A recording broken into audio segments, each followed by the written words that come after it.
Good evening, good morning, good afternoon, whatever the case may be, wherever you are on this beautiful earth of ours. Welcome, welcome to the Daily Grizz. Hopefully, you've caught us at a good time wherever you are. See, the thing is, there's been so many feedback, most of it brilliant, positive. People talking about sort of the timing for where they're watching it, wherever they are. And some people are saying, well, it's not the end of the day for us, so we don't need it round up. My God, you can't please everyone. I've gone for the optimum time, like everyone suggested. So people from Australia and India and Canada are saying, well, the day's not started or the day's not ended for us. Look, just bear with me. I'm trying my best, and we'll get there one day. I'll make sure everyone's happy. But until then, you're all very welcome. This is the Daily Grizz Show. You know what this is about. Just a roundup of all the day's news and everything. Footballing wise, Premier League wise, mainly, unless there's a massive, huge transfer like there was today. And to talk with me through it all, I've got the leader of the Young Bucks himself, Mr. Omar's in the building today. What's happening, Omar? Yeah, mate, I'm good. Like you said, transfers are cooking now. So look, it's that tic tac season. I know you got your. Oh, I like the way you put that there. So tomorrow we have got the first Tic Tac transfer show of the season. Tomorrow 9 p.m. Yes, tomorrow 9 p.m. We have got so much to get through. Omar, I'm just having some cough medicine because yesterday I was having a bit of a cough. So just in case I start having a coughing fit, you can like sort of take over. Yeah. But I should be okay. First of all, chat, how we doing? I'm seeing a lot of Darwin Núñez is in there. I feel like he's gonna be the one that carries on this summer. There's always that one. There's always that one guy who just holds the whole summer. He just takes all the attention out of every other transfer. Well, it would have been Tchouaméni. Yeah. But as people are asking, here we go. Look, I mean, he's actually asking me, like, I don't know if this is he being sarcastic? Where's it gone? What happened to Tchouaméni, Grizz? Well, I think maybe that's a good segue into, I don't know if you've got it up on the screen there, Omar, to actually find out what happened to Tchouaméni. So what do we know? We know Aurélien Tchouaméni was an absolute target for Liverpool Football Club. Let me get that up. There we go. There you go. So what do we know? We know that Tchouaméni was a target for Liverpool. And as it says here, this was the reason why I've asked the wonderful Omar to bring this one up. This particular tweet and this particular journalist this one was the most clued on, knew what was going on journalist out there. Obviously, we know the other ones that broke the news today, but this one had an up-to-date sort of version of events. And he says Liverpool had a lead at the start of the May, then Real Madrid accelerated after missing the Mbappé case. Paris told Monaco they could offer more, but didn't. Real will pay more than 100 million euros. Let that sink in, people. Let that sink in. Ilias, who's annoying me now because he's asking the same question again and again and again. Ilias, I thought he was coming to Liverpool, Grizz. Why did you think that? A, was it because everyone was saying that it's looking like he's coming to Liverpool, we were interested in him, or was you just believing what I said? Of course, I said it. He was agreed. He was coming to Liverpool, but he didn't sign until someone signs. Don't even believe me, mate. Don't even believe me until I say it's done or someone says it's done. You never know with these things. And Omar, once it got to the figures of this level, we were never going to entertain that kind of figures, despite him being a wonderful player. I think we've got a taste of the full force of the full might, really. Well, I hate to bring it up, but in the last couple of weeks, we've felt the full might of Real Madrid Football Club and what they are as a football club. The Galacticos, Florentino Perez. Yeah, we know they were angry about Mr. Mbappé. What have they done? They've just probably got the best young midfield talent in the world and said to everyone else, you're not getting him, we're getting him. And we're going to build another legacy. Do you know what? It was curtains for anyone else once the Mbappe money wasn't going to be spent. Once the Mbappe, because you got to remember that was a big, massive hit to their pride and ego as well. So imagine, so Liverpool fans, like we've got some in the chat are saying, "Whoa, I thought Tchouaméni was coming to Liverpool." Well, how many of you 100% were guaranteed and even bought probably Madrid shirts with Mbappe on the back? Tell me that for a fact. Don't be honest with yourself. Was there anyone that thought that Mbappe was not going to Madrid? Omar, I think it was a foregone conclusion, right? Every man Yeah, and pundit and journalist to a T, all the Madrid ITKs, all the Madrid accounts had almost laid out the bed and flowers for him, right? they were getting those shirts ready, man. They were getting them all. They were telling the bazaars in Turkey put Mbappe on the new Real Madrid top. But look, I kind of rate what he did, and I like his reasoning. I like what Mbappe said. Mbappe said, "Look, Real Madrid, they've won so much. What am I really gonna? What history can I make at Real Madrid that's not already been made?" Which, okay, ignoring the fact he's now on £1 billion a week and Wow. And owns the whatever, team, and owns the decides team. tactics, He's picks the he's players. he's Messi's manager, dad. He runs Messi and Neymar. Sergio Ramos now listens to Mbappe. Like, fair enough. This guy has he's the second most powerful man in France after the president, and that might be up for debate as well. But it's nice that he's gone to Real Madrid. He's just basically told Real Madrid to sod off, which, look, in the world of football, not many people do. So for him to do that, I kind of respect it. But look, when that sort of money's talking, I don't know what to make of it. They're gonna go all out for the Champions League, man, next year. And look, I've seen the Mourinho rumors to PSG. I don't know if that's gonna happen or not. But if that happens, Chris, I saw you put a tweet out which was like, that's going to be like the biggest drama show of the year.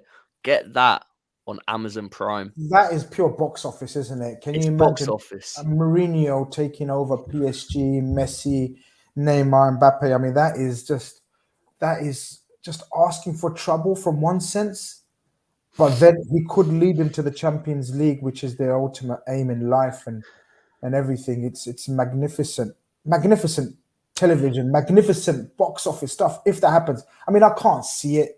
They're not that dumb, right? Or I don't know. Money. I don't know. I'm personally a big fan of Mourinho.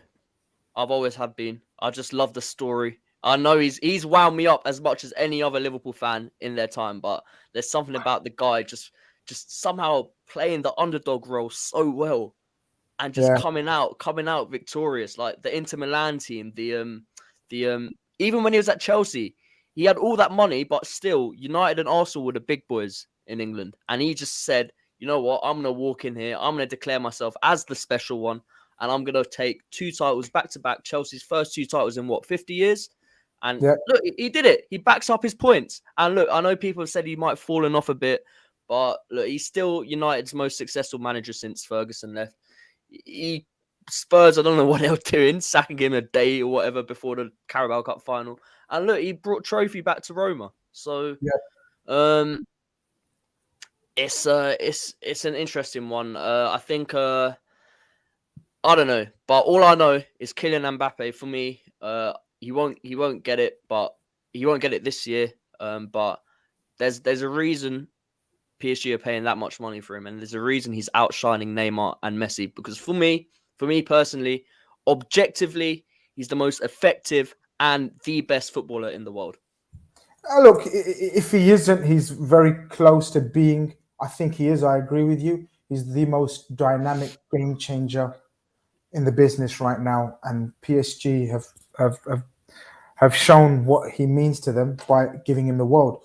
But look, we segued, we kind of diverted from the news of Tchouaméni being announced as a Real Madrid player, and people obviously gutted and disappointed that we didn't manage to capture him. I'm more gutted than a lot, or maybe I'm gutted as you. I don't know how gutted you are, but I'm very gutted because Omar, I thought this guy had it all. I'm not going to lie. I think he was my number one signing. And I said it even above, yes, I'm going to say it, even above Jude Bellingham. I wanted this guy above everything and everyone else. So I'm very gutted. But long summer, long list of players, always in Liverpool's case, we go again. But it's disappointing, right? Was you a massive fan like me, or where do you stand with him? I'm obviously a massive fan. I can't pretend that I've seen every single game of Tchouaméni and are going to predict him to be the best midfielder in the world. But the fact that he's wanted by all these big clubs, that Klopp was clearly eager to get him. Klopp called him, according to Fabrizio Tapino. But look, we're Liverpool. I saw another tweet of yours. We went from Goetze to Mane, Draxler to Salah. We have a history of, I guess, our second choices being better than our first choices. As much as you want to maybe believe that they're our second choices, who knows? Who knows what goes on? But thankfully, I'm a Liverpool fan, and I'm not a Man United fan or I don't know, anyone else who was a Chelsea fan or a PSG fan who. Look, while these guys have signed great players, have also had a history of signing big money players, and those players not really working out. It seems every signing we've made, big or small, seems to have worked out.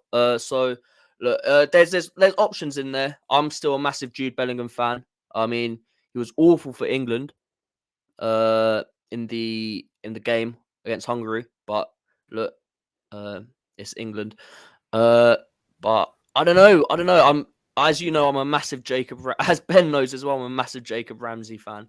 So there's options out there. There's alternatives. Sangare. But we'll see what Klopp does. Whatever Klopp does, I'll be happy. So Absolutely.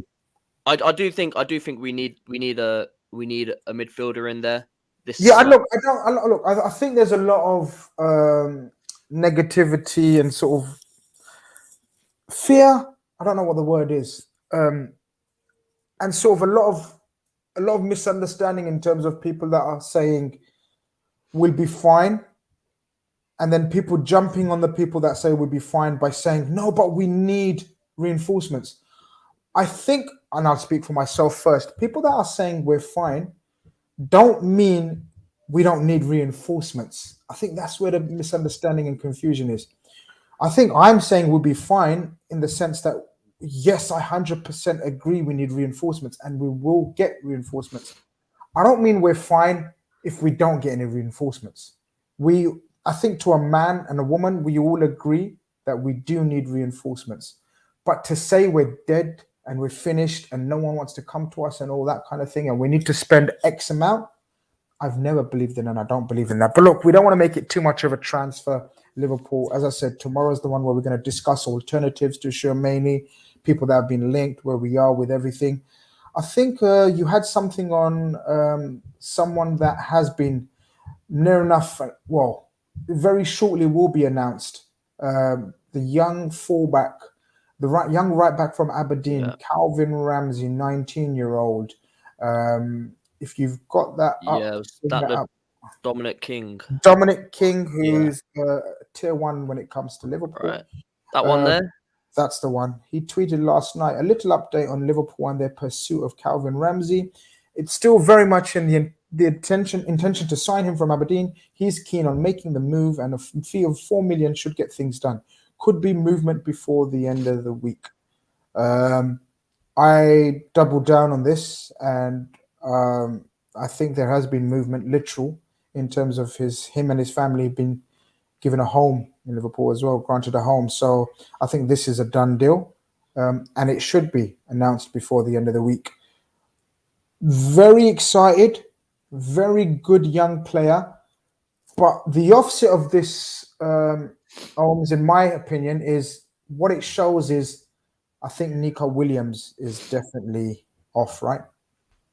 Yeah, I think if it comes through, I think Neko he's gone. And fair enough. I think Nico he's done well on his loan spell. It's probably the right time to cash in on him.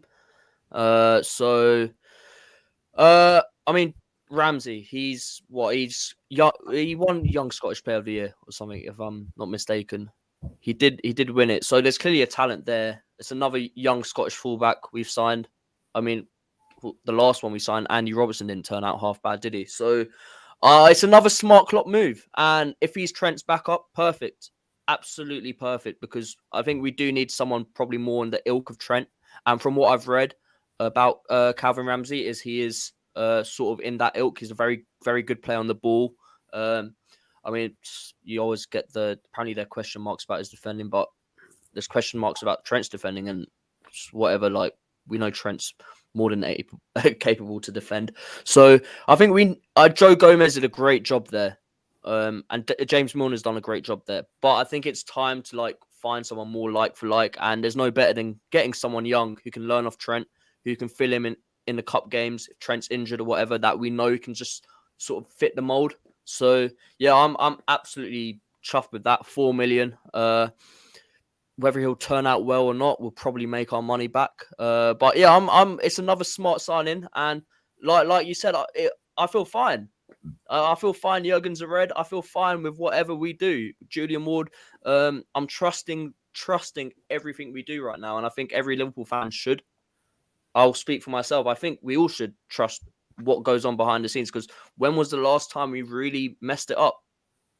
Well, I can't think of too many. As I said, I really literally we were trying to think the other day in terms of bad moves or bad transfer moves, and yeah, there's always a few. People could doubt the Naby Keita one.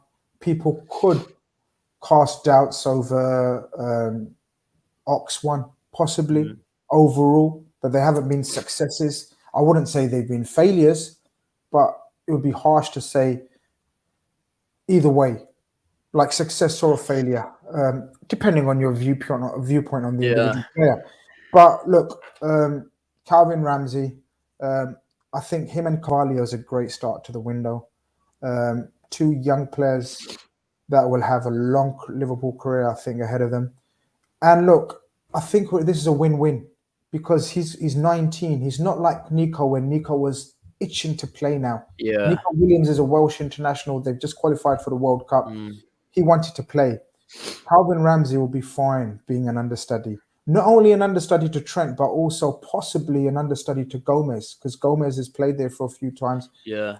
Which means ultimately Gomez, again, who I believe will be staying and extending his contract as well, which means he will have assurances of game time, whether that's at centre-back or covering at Trent. It means he's guaranteed more game time, which is a win-win situation for all parties, right? Yeah, I mean, there's always the magic formula. You need two top players in each position, and so you ideally want 4 centre backs. You want 2 right backs, and you want 2 left backs. And we've got Tsimikas and Robertson. We have the 4 centre backs if you want to consider Gomez a centre back. Now we have Calvin Ramsay. So the formula's there. It seems to be working. I'm happy with the depth at the back, which, like, I know someone's just mentioned the Kabak Davies window. Come on, guys, like that was a mental window.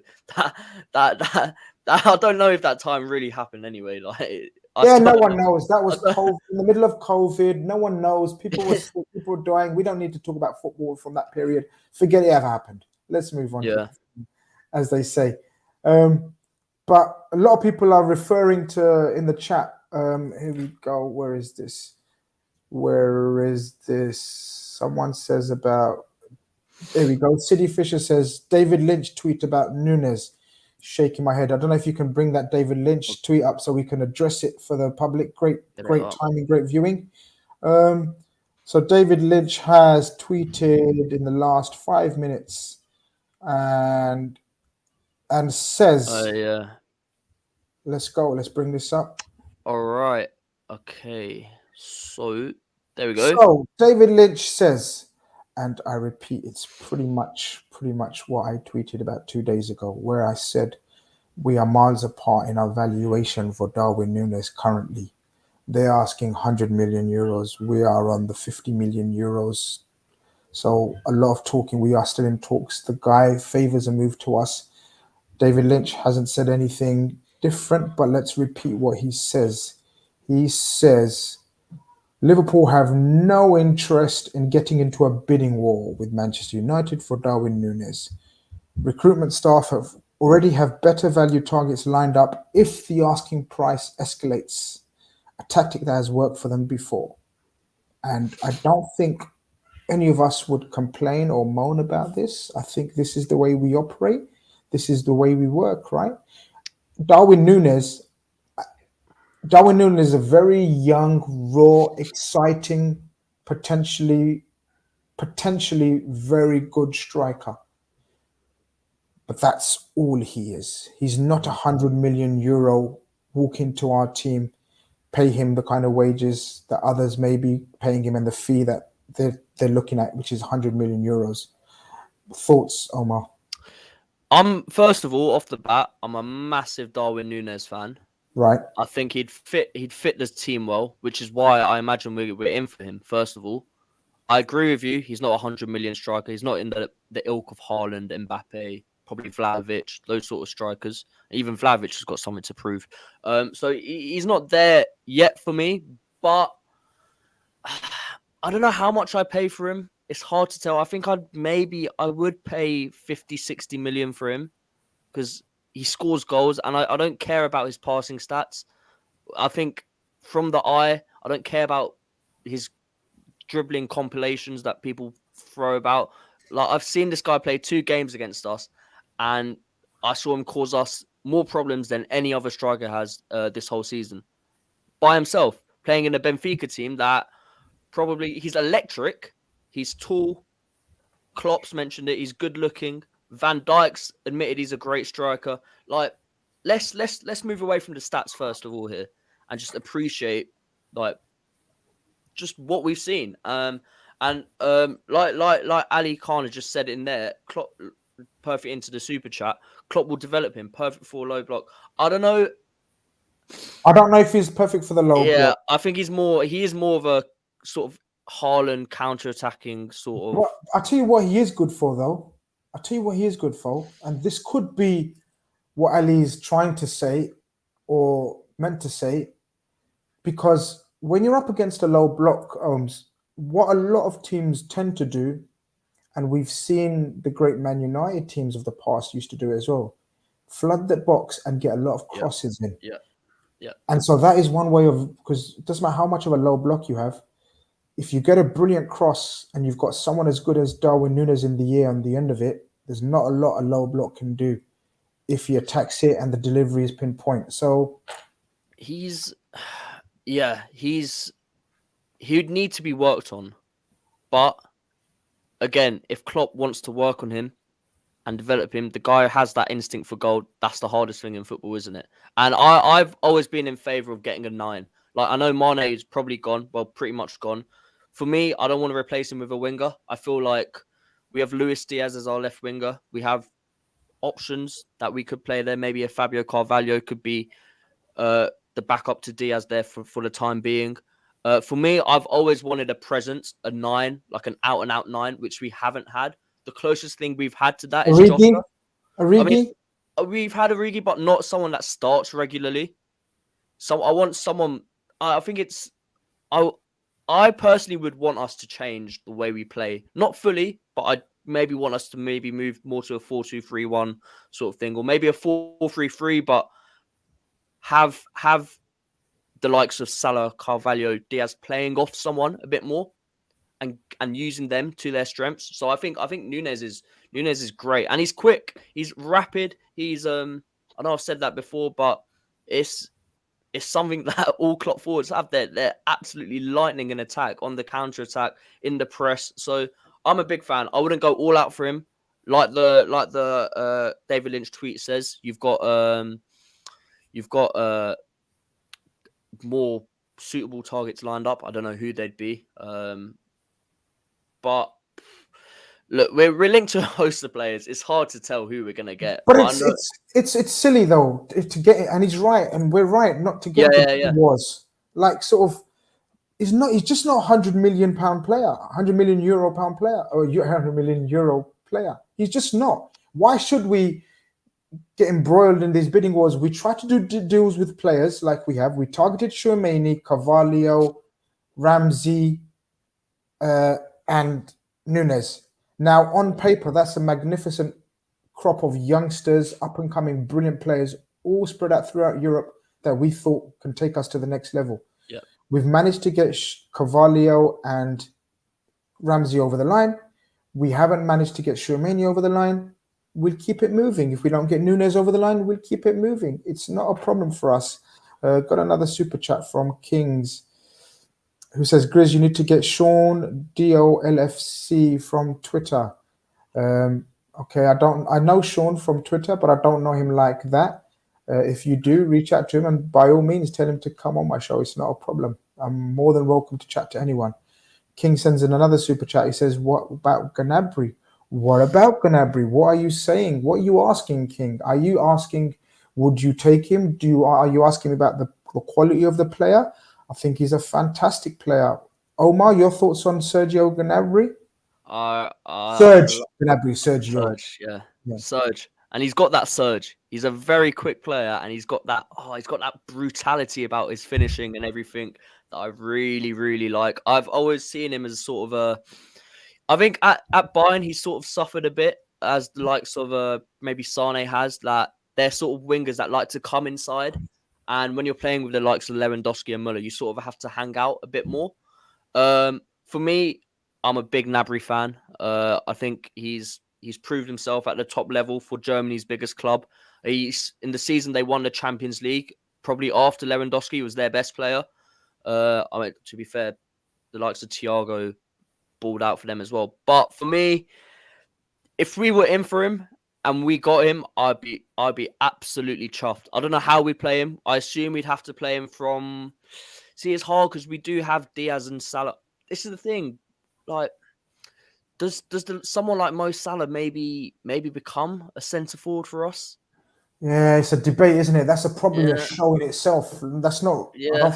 I don't think that's suitable for a quick roundup show. We could have a whole debate on that. You're right. No, I agree. I think he's a Klopp player. So if we get him, I trust Klopp to get the best out of him. Gnabry? Yeah, I'm in agreement with you. I think with him, he's only 26 as well. He's not old. He's coming. I think Salah joined around 24, 25. So he's not that far off. So for me, Gnabry, however we use him, I trust us to really. I'd want him as close to the goal as possible. I think he's a brutal finisher of the football. We saw at Spurs. His goal against Lyon in the Champions League semi-finals, where he ripped the net off from about 20 yards. I sort of missed that sort of just that ruthlessness we have from wide positions. I mean, Salah has it. I guess Mane moved into the middle. Diaz, we still sort of need to see it from him. So look, it depends. Our signings this summer will determine, I think, how Klopp will want us to play next season. I think if we do sign someone like Núñez, there's a clear impetus on having an out-and-out 9. Don't know what happened there. And if we sign a Gnabry, I think it's more of the same. He probably won't start every game, but God, what an option! What a front five we have still. Yeah. So I'll be chuffed, and I imagine it wouldn't be. I mean, if Mane does go to Bayern, like there probably is some sort of relationship we have there with Bayern at the moment. I mean, they gave us Thiago, we'll give them Mane. Gnabry, can he get involved? So look, it's not out of the realms of possibility that this can happen. Tune in tomorrow to the Tic Tac Transfer Show, where we will be discussing these things and more in a bit more detail. Ali says, are we getting arrogant with our recruitment, letting Sadio Mane and Mohamed Salah go? No, why are we getting arrogant? Why do you think we're getting arrogant? Sadio Mane wants to go and Mohamed Salah is not going. So I don't get the arrogant, bro. I don't get that shout. I don't get it at all. So go on. No, I just think whatever our recruitment is, obviously they're world-class players. Like Salah and Mane are like our equivalent of Robin and Ribéry. Fair enough, they've contributed so much. But the reality is, like, football moves on. Players, you can't expect players to stay forever. So if I don't think Salah will go. I think Salah will still sign a contract. But the likes of Mane, right? Mane's gone. Fine, he's given us great amount of years. But fine, we can't just hang on to Mane. We have to move on. We have to think about what's next. So that's what we're doing. So I wouldn't call it arrogance so much. Just a natural evolution of the team. Yeah. Kevin Jimenez says, "Do you personally want any big name hype signings?" Question mark. I've always said, Kevin, I couldn't give a shit about the name or the price. I honestly couldn't. I always want the right signings. I always want reinforcements. Who doesn't? I always want improvement. Who doesn't? Before people start saying, "Oh my God, you're just happy just to have the same players." No, we always want improvement, but I don't care about price. I've never have cared about price. We've shown, and the likes of Chelsea and Man United have shown the opposite, where they've spunked loads and loads, billions and millions of pounds, including Everton as well, another example of getting shit, basically. So I don't care about names. I don't care about prices. I do care about evolving and getting better. So I'm not sitting here saying we don't need nothing. I always want players, and I want better players. I'm just saying I trust the process to bring us the right players, what we need. That's all I'm saying. Until it goes wrong, there's no reason for us not to trust it. Until we mess up a whole transfer window, we don't replace the players that we think were irreplaceable, or whatever, or we thought we were replaceable. That's when you can. I personally think it is fine to. Well, I mean, everyone's entitled to their own opinion, but for me personally, I have no reason of the evidence that I've seen from Klopp and the Liverpool recruitment over the last 4 or 5 years for me to think that what they're going to do in the transfer window is wrong. Liverpool and Man City are operating at a higher level than any other club in England, not just on the pitch, but off the pitch. It's why they maintain their position as the top 2 teams in the country. So until we start messing up or other teams start improving, that we have to sort of evolve our tactics sort of behind the scenes, I'm happy. H Singh sent in a super chat. Really appreciate the support. He says, "Yes, lads. Think we still have the best 3 about. We still have Salah and Mane in contract. Focus on midfield. We need more goals from it." I absolutely agree with you. We definitely need more goals from midfield. H Singh, absolutely. I think Fabio Carvalho helps with that. I think Curtis Jones needs to up his game with regards to that. I think Harvey Elliott needs to up his game with regards to that. So that's 3 players, 3 young, up-and-coming attacking midfielders that could improve our goal scoring and chance creation from midfield looking ahead into the next couple of years. But I totally agree with you. We need more goals from our midfield. Omar, what's your thoughts on that? Yeah, I agree. It's why I know people are looking for a sort of a Fabinho backup, but I'm not. I'd rather someone who we get in that can attack the box and really get onto the end of things. So I'd be if I was looking for a midfielder, I'd go for sort of box to box 8, a really attacking player. I mean, we, like you said, we have the players like Jones, Elliott, Keita, I think can really step it up, Carvalho. But if we were to go for a midfielder and take a bit of pressure off those players scoring, it would be someone who, for me, just absolutely gets 10, 15 goals in all comps a season and sort of can, like Stevie G even said it. Stevie G looked at this Liverpool team and he said, to be honest, they're missing an 8 who can score goals. He basically said they're missing me, but look, who isn't? But yeah, I'd be happy to get an 8 and have Henderson as sort of a Fabinho backup. Not a Fabinho backup out and out, but someone that can play there would be Henderson. But like you said, Jones and Elliott, for me, they have a massive season next season to sort of establish themselves in the team. People forget Curtis Jones is only 21 and Harvey Elliott's only 19 years old.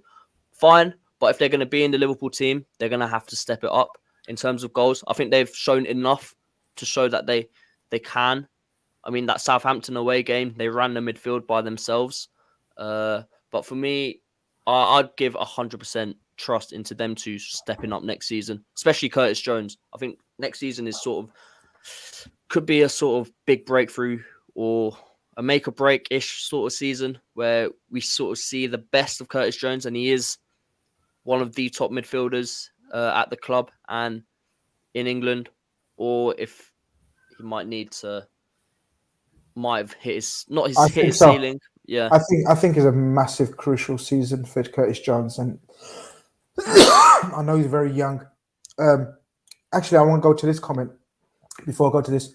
Paul thinks I'm having a go at Curtis Jones. Lay the fuck off, Jones, Grizz. What did I say, Paul? Sorry, I just demanded a bit more from our young midfielder in terms of goals. I also said Elliott and Carvalho, but you want me to lay the fuck off Jones? I'm a fan of Curtis Jones, man. If you watched our show yesterday, squad game, Sunday, I actually kept him and I said, I want him because I think he's got talent. My God. City says, I don't think we can rely on Carvalho, Jones, and Elliott yet. We need signings there. A Tchouaméni, Bissouma type, and a more attacking one. With Keita staying, we'll only get one. Look, I didn't say we rely on them. I said they can improve. And if they're part of the squad, we have to rely on them. And are they not going to be part of the squad, City? They are, aren't they? Carvalho, Jones, and Elliott will be part of a lot of matchday squads. And all I said was I expect better from them in terms of goals. But I agree with you. Reinforcements is another way of improving the goal scoring. I'm going to give Omar a couple of minutes to get the Chelsea news. We've got a bit of Chelsea news where one of the reliable Chelsea journalists, Matt Lawton, speaks about the level of investment Chelsea may have and how Tactical Tommy will have full reign on transfers in and out. Have you got that, Holmes? There we go. There we go. So this is from the Telegraph. He says Thomas Tuchel has been promised he can take the lead on Chelsea's transfer business by Todd Bowley, the new owner, in a shift designed to move closer to the Manchester City and Liverpool models. What does that tell you, Omar? Well, what it shows you is we are, despite what our old fan base thinks, sometimes we are the envy of every other club in terms of how we operate, right? And despite what every rival fan wants to say about us as well, people know deep down that we're the elite, we're the big boys right now, and they want to be us. So I think with Chelsea, you're going to see a sort of different. I mean, for the last 20 years, we've seen a sort of cutthroat, ruthless Roman Abramovich rule, where if you don't produce the goods in your first 1-2 seasons, then you're really done for. But I think if these new owners are to go off what they've said, they will give him time. I think luckily for Chelsea, he's a manager that if he doesn't self-implode, he's a good manager to give time to. He's a very, very good manager. I imagine if you're going to buy Chelsea Football Club, you have the funds pretty much. So I imagine they will. I know people saying, oh, they won't be able to spend like before. They might not spend as chaotically, but is that really a bad thing? No, it could work in their favor. I think it'll work in their favor long term. Going forward, I think it'll work in their favor where they'll be a bit more calculated, especially if they've given the full reins to Thomas Tuchel, who I rate as a coach despite my banter with a lot of Chelsea fans. He's a good coach, as you say. And if they've given him the full reins, it will be more calculated, more what they need, what he needs to fit his footballing model, as opposed to just willy-nilly buying players like they seem to be buying. Werner, Pulisic, Ziyech, Lukaku, random forwards, no sort of set philosophy like Man United, Sancho, Bruno, Ronaldo. I think they'll go down a more calculated route, and I think it could bode well for them long term. I still think they'll struggle next season. When I mean struggle, I mean I don't think they'll compete. I don't know if you think they will compete. I think it's natural when you get new owners in and a sort of new sort of style. It's going to take time to sort of. I mean, people talk about managers implementing their style. Like owners need to sort of implement their style on the club. So it will take Chelsea a lot of time to get used to. If they're going to go to this new approach, they're not going to go for the big money, splash the cash superstars. They might have a bit of method to to their style of recruitment for once, then naturally that will take time. But for me, I think, speaking from a neutral point of view, if I was a Chelsea fan, I'd rather this. I mean, I know I have a lot of Chelsea fans who have loved the Abramovich era because it's given them success that they could have never imagined. But now, if you want stability and if you want sustained success at your club, because Chelsea have been hit or miss, really. And I'm not saying hit or miss as in they'll win the league and then finish 10th, but they'll have 1 or 2 great years and then they'll have 2 or 3 really like frustrating years. But respect to Chelsea where it's due. They kept producing trophies. And I think if they go to this style, it will take them time. I think it will take any team really in the league. People say every year, this year this team will compete with Liverpool and City. But realistically, Arsenal, they're in a big rebuild. United in a big rebuild. Spurs, Conte's just getting started. I think it's at least not this season, but maybe if they get their cards right, the season after, where they can again challenge with the likes of Liverpool and City. But it's not a one-season job for me. No, absolutely. King S1 says, are there any links with Fabio Vieira from Porto? I believe we have scouted him in the past. I don't think it's one we will pursue, or especially with the emergence of Elliot Jones and Carvalho. I think he plays in a similar vein or position to them. I'd be surprised, but we have scouted him. And we do go back for people that we scout. So I think there's another Porto midfielder that we have more interest, especially now that we haven't got Tchouaméni coming. But again, this is not the show for that, but I appreciate your support. Winnerpool says, turn TV on for England-Germany game, saw Trent and Gnabry on the bench and switched to this stream instead.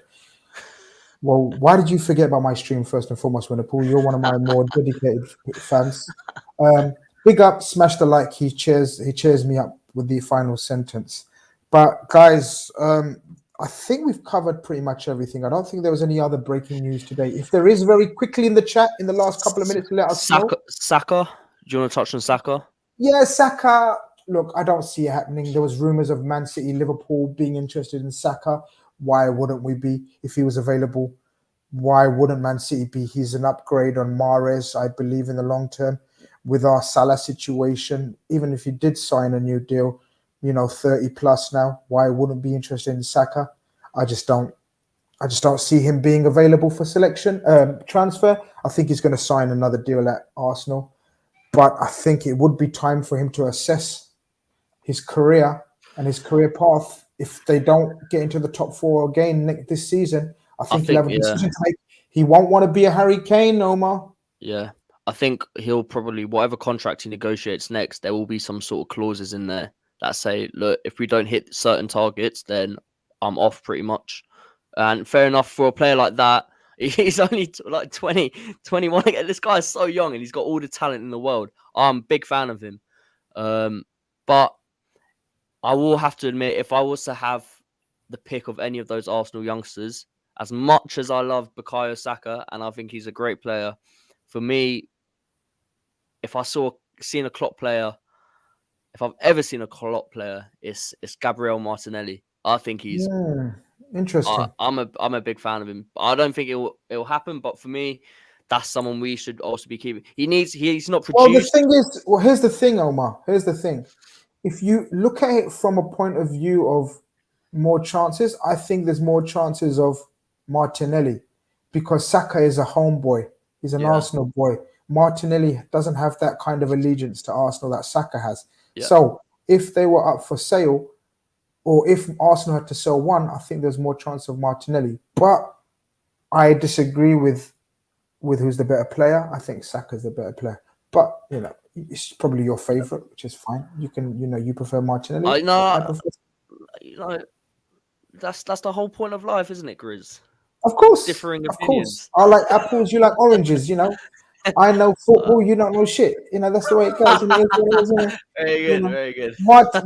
Martinelli, Saka all day long for me. Yeah. I see what you tomato. Like.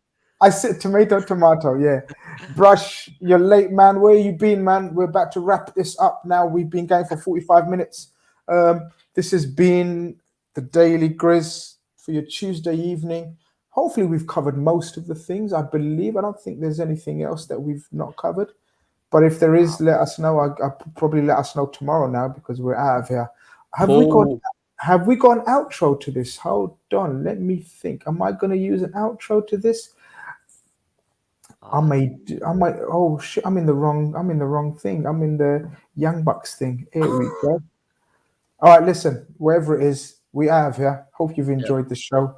This has been Daily Grizz. I'll see you tomorrow at 7 p.m. Same time, same place. Be there or be square. Take care. Take care.